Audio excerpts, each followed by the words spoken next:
Master the business of speaking with your hosts, Taylor and Austin. You're listening to Technically Speaking.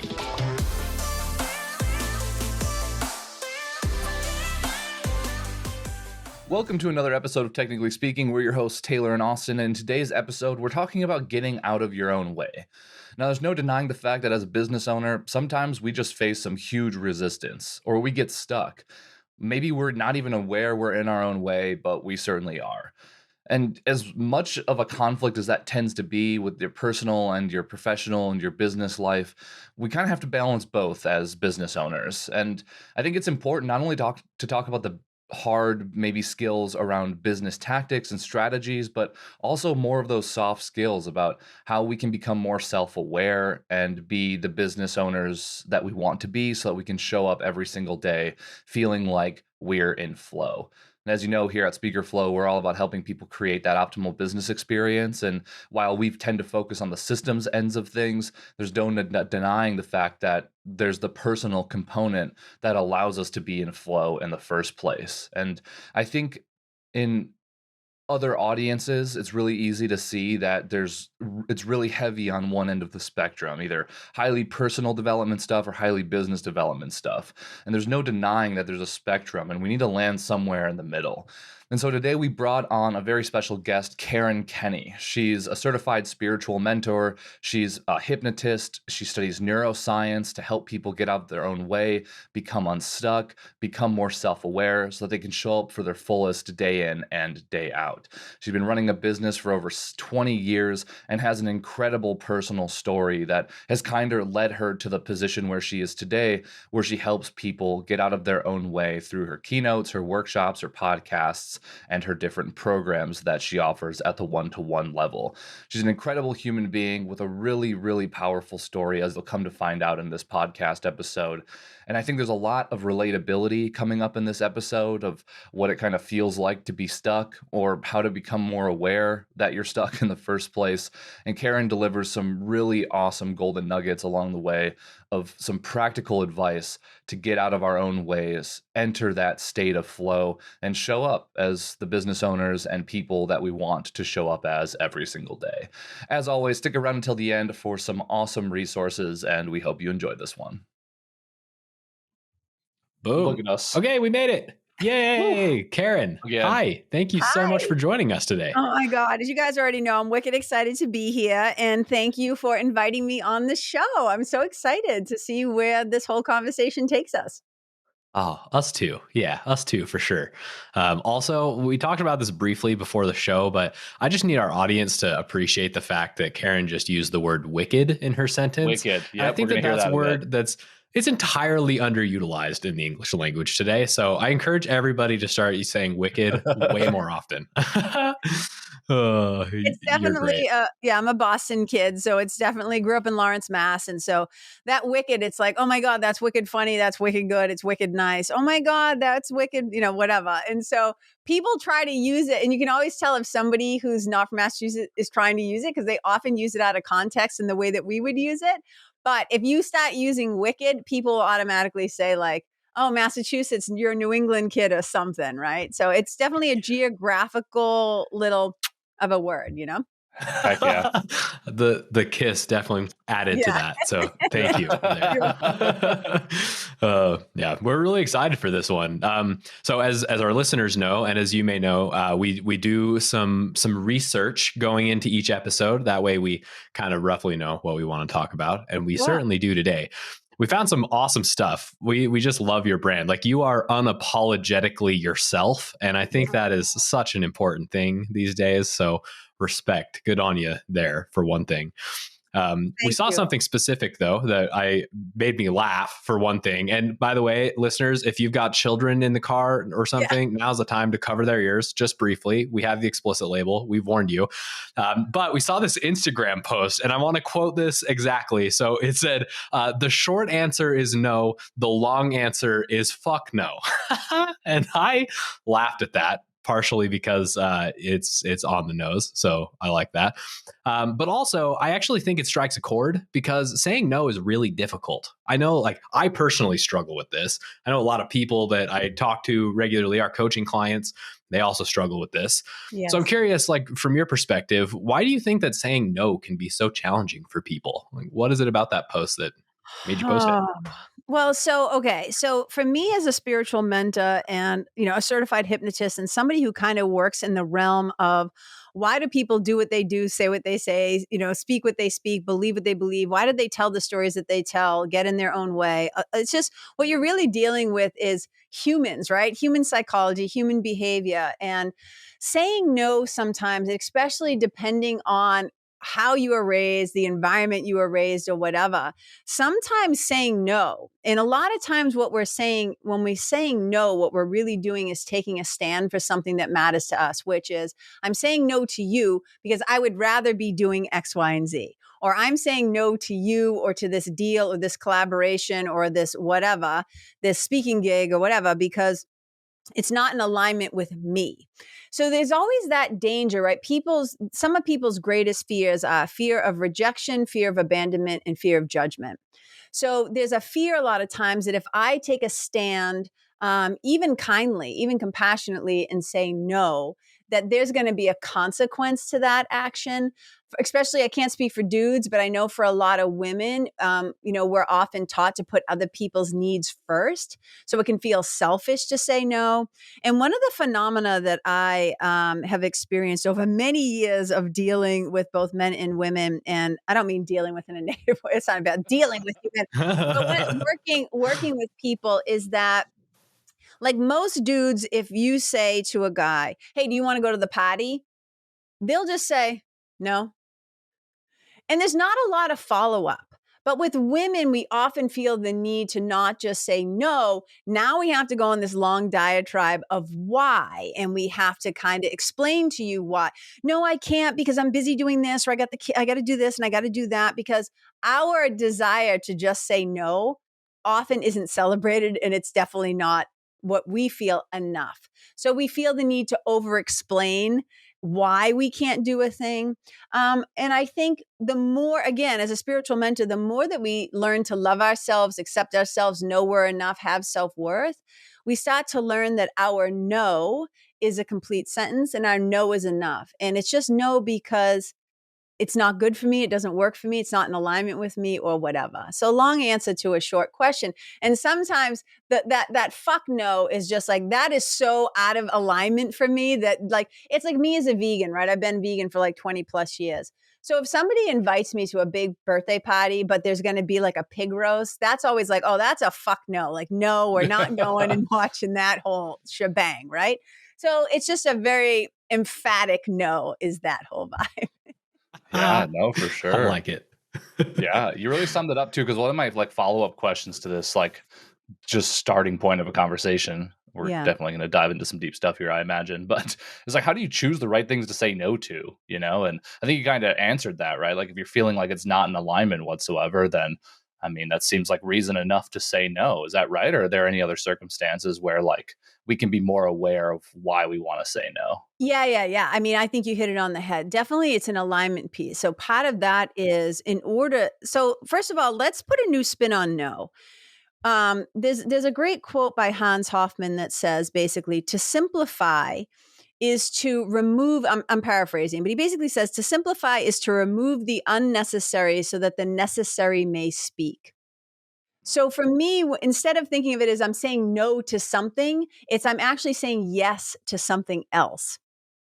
So I kind of don't think of no as a negative. I think of, well, by saying no to this. And sometimes our saying no to a project, to a speaking gig, to an opportunity, it allows a better fit to say yes.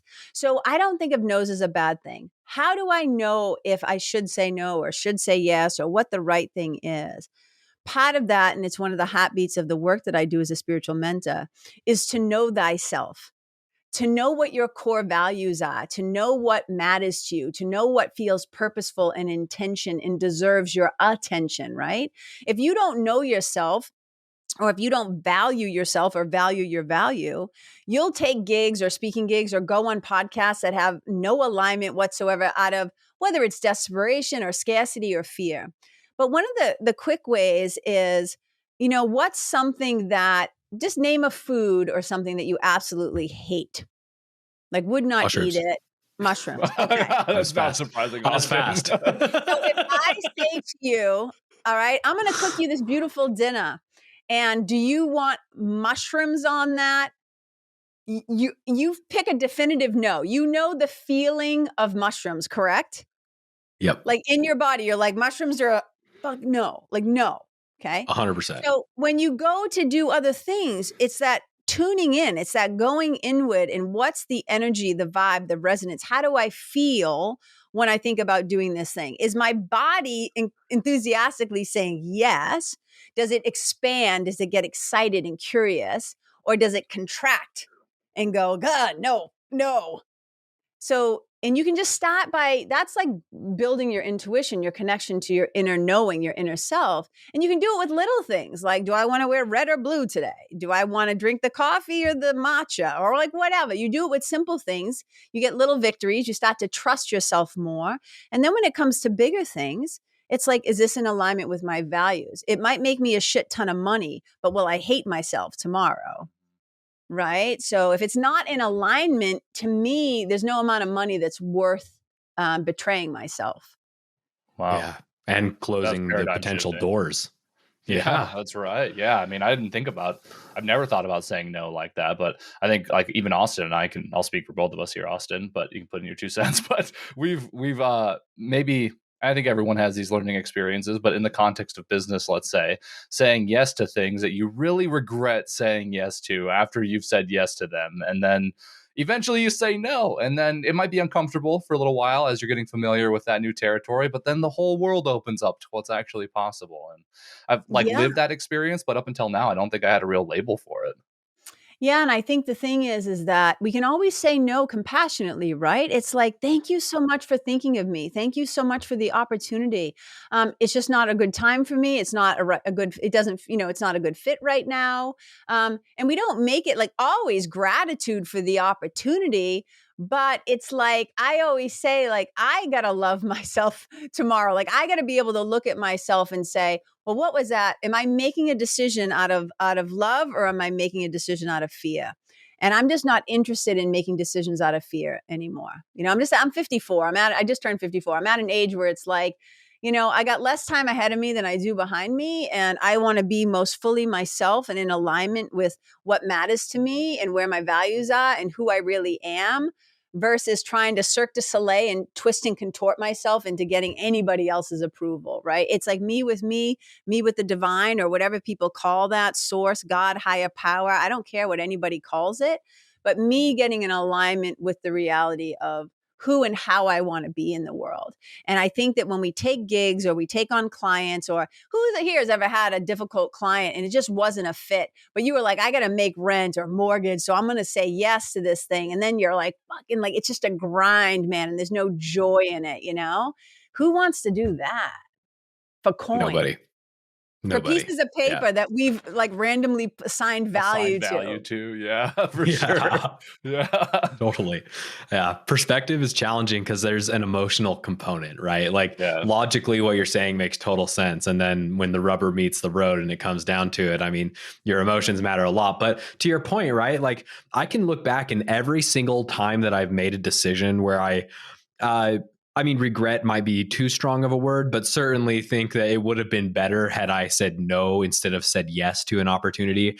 I knew in the moment that there was something off, right? But I chose to let this emotion supersede this emotion, and then that obviously did not work out down the road. So I think there's something to be said about paying attention. And I also have to point out the fact that as you mentioned, you're at a point in your life where you're not going to let fear help you make decisions or be the reason that you make decisions anymore. And I think that there's something to be said about the fact that it took years of experience to bring you to the point where you were there. And I'm personally somebody that beats myself up when I do something like that, where I say yes to the wrong thing. But like, yeah, it's a growing process. And I think sometimes you have to say yes to the wrong things to have the experience to know what the wrong thing is in the first place. So if you're listening to this with regrets, don't beat yourself up about it, people. Yeah, I actually did a whole podcast. So I have my own podcast, right? And so I did a podcast literally called On Regret. And one of the heartbeats of that episode was there's a brilliant quote, and nobody can figure out who first said it because I always give credit. But the quote says is that regret is paying too much attention on the mistakes that you made while you were still learning, or the choices that you made while you were still learning. So to me, when I look back and look at the stupid shit that I've done, right? The fact that I'm still alive is like a miracle. Okay. When I look back and I think what were you thinking? And it's like, I wasn't thinking, because when I'm in fear, the front of your brain where you actually make decisions, good decisions, shuts down, and you go into that old reptilian part of your subconscious. So if you're in, like, I got to pay my bills, I got to feed my kids, I got to X, Y, and Z. Everybody's got a different story of scarcity or lack or fear, right? So when I'm in that space, I'm actually not online with the part of myself that's not insane, right? I'm not online with the part of myself that makes better choices. So forgiveness and self-compassion goes a wicked long way, because this is how we learn and grow. And God knows, look at, one of my old business coaches, my business mentor at the time, Bill Barron, he's called the business oracle. He's brilliant. And one of the things he always used to say, he goes, if you want to know yourself, start a business. Because all your fears, all your strengths, all your weaknesses, all your bullshit, it's just going to come bubbling up to the surface to be dealt with. But what a gift to get to know ourselves and to know the places where we procrastinate, where we get in our own way, where we don't follow good strategies or systems, or we resist success and take ourselves out at the knees. And business is going to reveal all of that to us. And we do have to pay attention, like you said. You have to really pay attention and notice, looking back, it's not, what the fuck's wrong with you? Why did you do that? It's what was going on inside of me where that seemed like a good idea.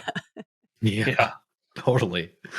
I feel that right here, Karen. Yeah, that's right. Yeah. But without judgment, meet yourself with curiosity. Right. Like, hey, were you just going through a breakup? Were you feeling down and out? I'm just making sure. I just gained 50 pounds. I just, got betrayed by a friend.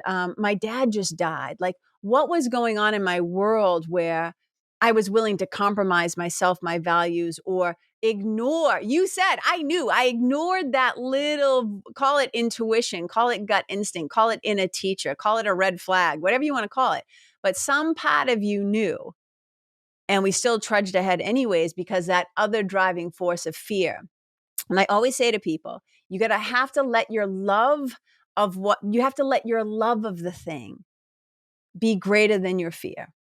And that's what will help you to always make choices from a systematic and strategic way. See, I think there's a blend between spirituality and strategy in business. They're not mutually exclusive. I think they can support each other, because we always think of like, oh, I've got a business. But all a business is a person or groups of persons and ego personalities and history and traumas and dramas that are running those businesses. So if the people who are running the show have issues, have stuff that's not been dealt with, it is going to show up in their decision making and in their profit and their bottom line and all the connections that they make, the way that their brand shows up, the way that they impact the work that they're doing in the world. Yeah, it's super easy to create a separation. Yeah, I forget who we were having a conversation with about this. Maybe also this will ring a bell, but I just remember a conversation where it's like, it's really easy for all of us to like create a black and white line between things. It's like, it's either this or it's that. It's either white or it's black. You know what I mean? Like, it's all like either or scenarios, and we forget about this kind of blended approach. Like, it's all a spectrum, there's a middle ground for basically everything. And taste the rainbow. I always say, taste the rainbow.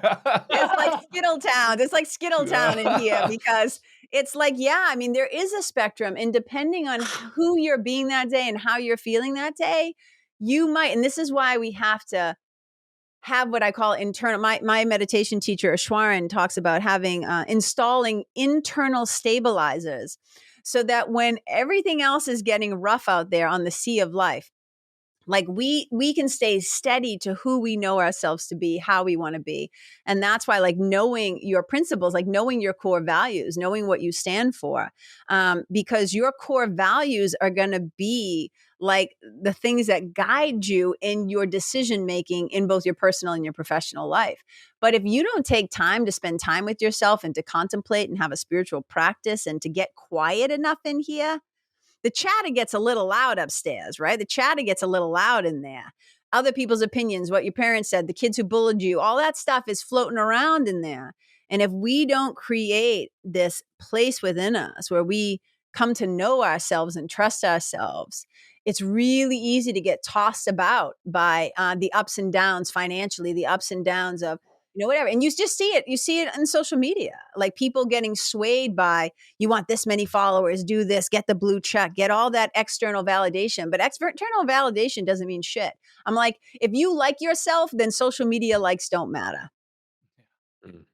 Ooh, that's a great quote. That was a quotable quote right there, Karen. So look, there's been some already amazing conversation happening here. Like, what led you here? Why are you who you are right now, Karen? Yeah. So I always say the Cliff Notes version is, I grew up in Lawrence, Mass, which is a tough little city, 30 miles north of Boston. It's an immigrant city right on the Merrimack River. And it was just like, it was just a tough place to grow up. I say even the language of our childhood was violent, right? Like, that's what I always say. It was like, suck it up and stuff it down mentality. There was no room really for a lot of weakness, because your weakness, your sensitivity would cost you. And so my mother and biological father got divorced when I was 2. My stepfather came on the scene when I was like 3. And then he and my mother, they were young, they were beautiful. I always say they were brilliant and stupid at the same time, and they fought constantly. I grew up like in a war zone. I mean, my mother had my sister at 18, me at like 20. So babies having babies, no, poor blue collar working class, people.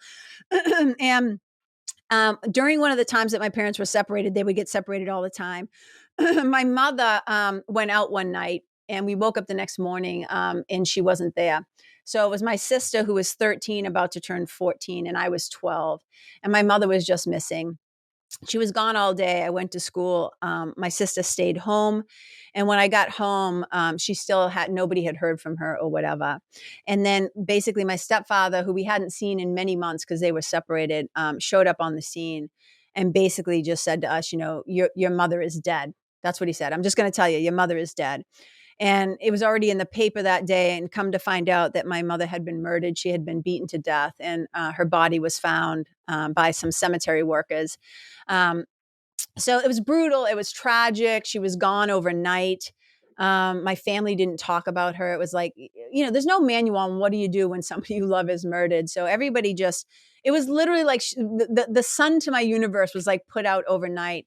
And I had to go live with an aunt and uncle that I didn't really know. So my life was never the same. So really from like 12 on, I was emotionally kind of on my own. And then 17 on, I was literally like on my own trying to figure out. I went to BU, I got into college, went to Boston University, put myself through school, slept on the floor, somebody's floor for the last 2 years of school because I ran out of money. So it's just like all of this, I'm trying to put into context that I just suffered a lot. There was a lot of suffering. There was a lot of fear. There was a lot of not feeling like I belonged, not fitting in.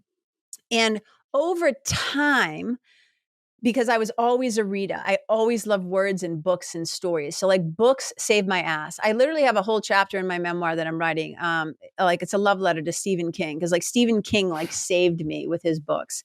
And I had the opportunity to meet him once. That's a story for another day. But books saved me. And so before there were coaches, there were books. Before there were coaches, there was like cassette tapes and CDs. So that's how I learned. And I just was so fucking unhappy in my own skin. And I knew somehow there had to be a better way. And it's a whole long story, but at the bottom line is, over the years, I found books, I found practices, I found things that helped me to heal and shift my perspective. And when I started to understand that I was responsible for my own happiness and my own suffering, that was wicked good news for me because I was already a control freak. Because when your life feels out of control, you will try to start to control things. So when I understood that I was in control of my happiness, my suffering, my perspective, that I could change my mind and change my story and change my life, that was like, holy shit. So over time, I became a yoga teacher. I've been a yoga teacher for over 22 years. I've been a certified spiritual mentor for 11 years. I'm a certified hypnotist. I've always had a love of helping animals and helping people. So I took my own kind of growth in these skills that I've learned and these tools that I've learned. I call it the spiritual toolkit. And I just started turning it around. And I was my own first client. And I've gathered a lot of, again, tools, practices, whatever. And then I just started applying it to helping others and inviting other people kind of into the process because they have to play a proactive role in their own healing. I'm not a healer. People always say to me, you're a healer. I say, no. I create maybe an environment or a place where people can start to understand that they have within them the ability to heal themselves, with the help of something greater than them, perhaps, if that's what they call it, if they want that aspect. But we all have like self-source and spirit. And however you define those things is none of my business, but I can help people with that. And so it was really my own suffering that inspired the work that I do now to help men and women get out of their way. And I love helping entrepreneurs and people who have influence because, if you help somebody who has a community, the exponential ripple effect of that is huge. So I love working with smarty pants entrepreneurs. I love working with athletes. I love working with speakers. I love working with all kinds of people who want to make a difference in the world and live intentionally. Oh, wow. Man, Karen, That gave holy me crap. chills. Jeez. Yeah, that's a wild ride that you've been on. Holy crap.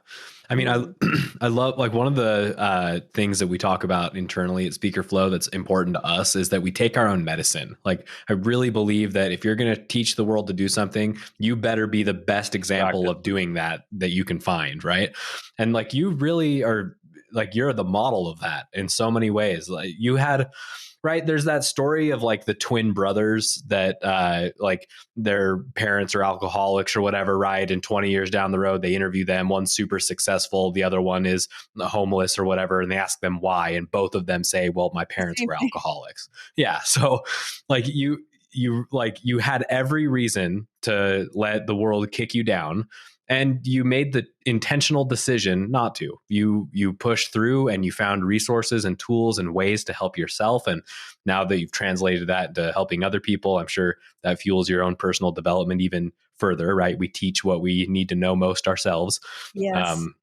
It's very inspiring. Like, not only have you already given a bunch of practical information about how to think differently about the world today, but like, I genuinely feel inspired by you. So thank you for that. Yeah.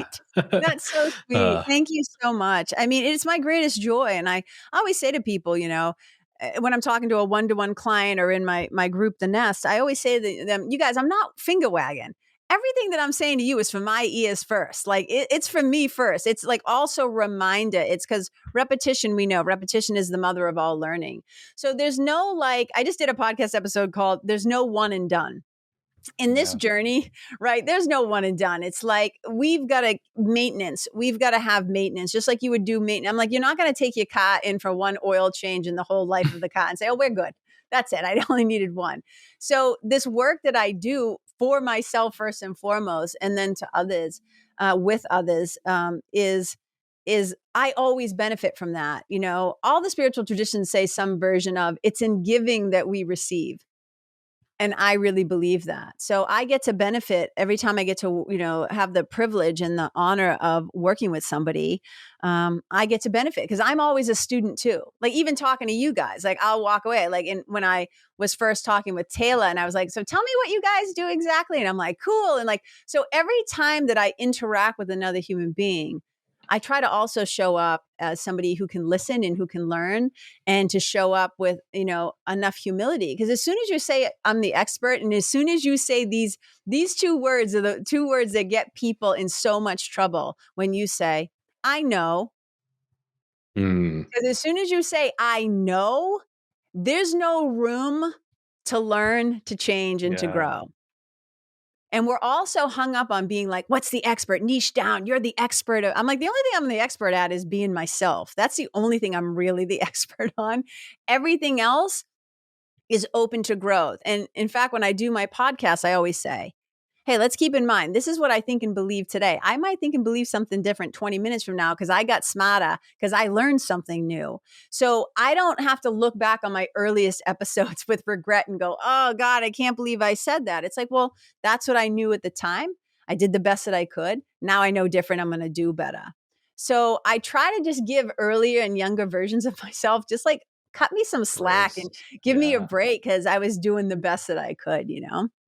Man, what a valuable lesson. And like, I mean, the whole like kind of, I think, theme throughout this is really like, how do you get unstuck, right? And I feel like for me, at least, I'll speak personally, like part of some of the reasons why I feel stuck sometimes, I'm just beating myself up over like my past decisions. I feel like this frame of thinking really allows you to rewrite the story and say like, no, like I made this decision then, I was still learning, it's totally okay. And now we're cruising, you know, it's fine. And you can kind of give yourself that permission to let go and be better and not just revel in the shit. Taylor, you just said a couple of things that I love. And number one is you can rewrite the story. So my process that I use with people is literally called Your Story to Your Glory.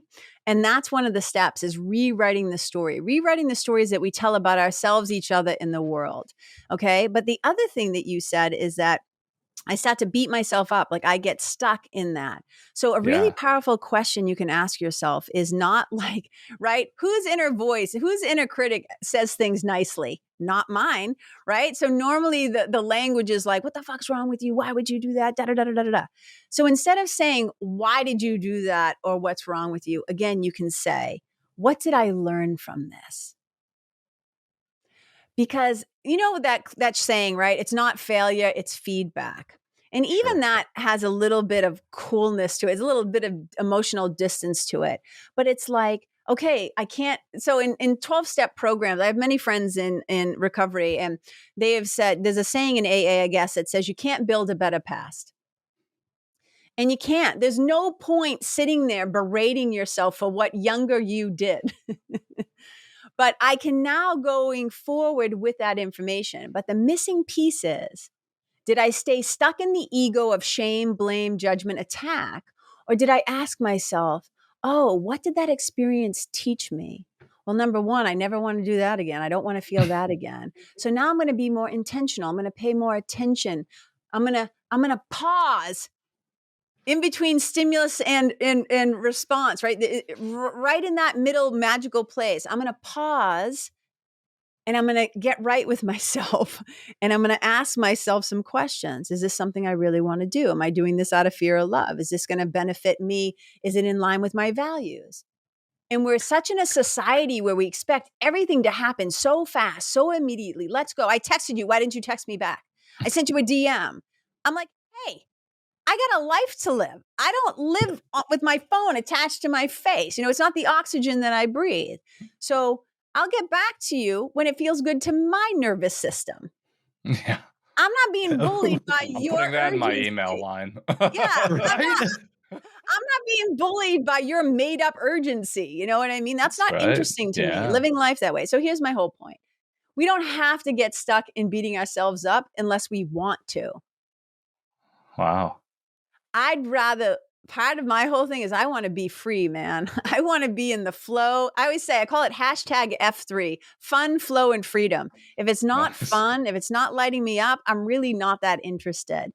And fun can still be hard work because I enjoy overcoming things, you know, but man, I don't want to have a business or a life that like I just perpetually beat myself up and it sucks all the fun and the joy out of it. Oh, heck yeah. Man, Amen. this is so true.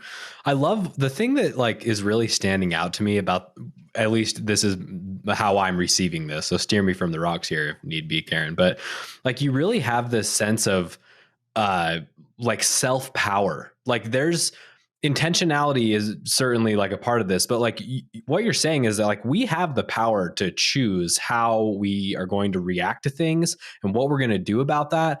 Like I think that it's so easy to give up our power to external things, right? Like you just mentioned the DMs, right? For me, it's email. I get like 150 emails a day of people wanting something from me. And I find myself in a lot of like guilt and anxiety sometimes about not matching their level of urgency. But like to your point, like we have to ask ourselves the question whether or not that's something that we want to do and that we feel good about doing, and that whether that's in alignment, because regardless of what other people want or think or feel, like it really is our power to choose how we're going to react to things and what we're going to do about it, and whether or not we're going to allow it in the first place. And I personally don't remind myself that I have that power enough. So I appreciate the reminder, and I hope other people do too. Yeah. And I think we have to take it a step farther, right? Because sometimes we think, well, if I just had more willpower, if I could just have that, like the self-power that you're talking about, yes, that is definitely a piece. But we don't have to do anything. I got to be mindful about using that word. I encourage people to consider the fact that 90% of what we're doing is we're operating from our subconscious. And we all have been deeply programmed from the time that we were little kids to how we're supposed to be. So I think it was Aristotle. It was either Aristotle or Plato. One of those smarty pants said, show me, like, give me the boy. We'll just use boy in this example. Give me the boy until he is 8, and I will show you the man. Give me the boy until he is 8, and I will show you the man. And what he means by that is, we have different brainwave states in our mind. So in hypnosis, I always say I'm using hypnosis to de-hypnotize people from these patterns that were deeply programmed into them when they were little kids. So you know how a minute ago when I mentioned nervous system and I saw your hands I saw your hands come to your body like, oh, that resonates with me. So even your nervous systems were determined, they were programmed from a young age based on what was it like to be in your mother's womb for 9 months? Like, what was she feeling? What was her nervous system, stress level, anxiety level like? Then what kind of a world environment was I born into? Who were my earliest caretakers? Because we will regulate to the nervous systems around us. So if you're hypersensitive, which I can just say, take it or leave it. My sense of the both of you, right? Burly, you got the beard, you got the beanies, you're wicked smart, you're intellectual headspace. I have a sense of the both of you that you are deeply sensitive and feeling people. I could be totally wrong, but I don't think no, I big am. teddy bears. Yep. I don't think I am, right? So you have these sensitive young boys who are in environments. I don't know what your home life was like. I mean, Taylor and I talked briefly about a little bit. I didn't get specifics, but I know there was some stuff growing up. So a lot of us are like kind of regulated around these traumas, these dramas, these events, these things. And sometimes it only takes one cruel thing. People are like, well, I don't have some big dramatic story like a murdered mother like you do. And I'm like, yeah, but were you bullied? Did you not get the love that you needed? Did your wants and needs not matter? And I'm going someplace with this, okay? So yes, we want to have that self-awareness and all these things. But from the time between 0 and 8 years old, little kids, when we think about brainwave states, mostly exist in a state where what we would call they're highly suggestible. They're easily hypnotized. You're easily impressionable. And your impressions will eventually become expressions. So it's easy to say to an adult, well, you should just choose to not do that, right? You should just choose the thing. It's easy, like we're in control, we have the power. But if you don't know yourself and if you don't know your mind and you're not aware of what your subconscious is up to, you're doing things automatically. I mean, they put people in MRI machines. They zone up their head. They put all the things on the different parts of their brain. So all the brain stuff is lighting up on the screen. And they hand them a menu and they say, consciously choose what you want to eat. And before the front of their brain where they think the decision is happening lights up, the subconscious has already chosen. We are 90% or more acting from our subconscious all the time. So if we have these deep-seated feelings of lack of self-worth, lack of self-love, not being good enough, not fitting in, not belonging, the 1,000 ways that we're traumatized as children, right? It's really hard to choose things sometimes in our favor, to tell stories in our favor, to know. And you said, well, we can choose how we react. I would say we can't necessarily choose how we react, that first reaction, but we can learn to pause, recognize we're reacting from fear, and instead choose to respond from love. Boom. Whoa. Oh my What a gosh. show. Holy crap. I Austin. feel like I need to go lock myself in a room I for like the know, right? next Just 6 hours and just contemplation. Yeah, listen to that's this right. over again. That's pretty much it. Holy crap. Oh. Karen, what an episode. So can I Holy tie crap. this? Can I tie it into what you guys Yeah. do and why I was Sure. talking about? So we have systems and strategies, right? You guys create these incredible systems for speakers to, like, I would say, be in their flow, right? Hence speaker flow, whatever. But you can give people, business people are always like, yeah, I'm going to pay this business coach for, like $20,000 to get all the strategies and the templates and the da-da-da-da-da-da-da. You can have all the fucking strategy in the world, but if you are not spiritually aligned, you will not take action. You will not do the things that the strategy is asking you to do if you do not feel worthy of the success, if you do not feel like you're good enough, if you don't love yourself enough. People throw the word love around like really like it's some woo-woo. I'm like, love is serious business. When you get into the alignment of your true self, and add that spiritual component with kick-ass strategy, woo, that's when you become unstoppable. Magic. That's yeah. the secret sauce. That's the magic. It's a blend. But we can't just rush into strategy and systems if we're not doing some of this other personal development, spiritual work. That's right. Yeah, it's a man, balance. you have to know what you want. I think at the True. Yep. even at the most basic level, like if people aren't clear about what they want and who they are and where they want to go and what success means to them. Yeah, you can set up as much as you want. It's never going to do anything for you. So Right. I don't think I'm qualified necessarily to help people do that. But for God's sake, people that are listening here, if this is resonating with you, go talk to Karen. I'm going to. This is why we do this. Exactly. Yeah. Yeah, and I think Karen, this what a is- show. Thank you, guys. I mean, thank you so much for having me. You've been so sweet and just really welcoming and warm. And you seem like you're genuinely interested, like you're not just being polite. And that's what makes it fun. So just thank you for your kindness and your generosity of time and all of it. Yeah, totally. It's seriously our honor. That's right. So, Karen, if folks want to learn more, what's the best place for them to reach out to you at?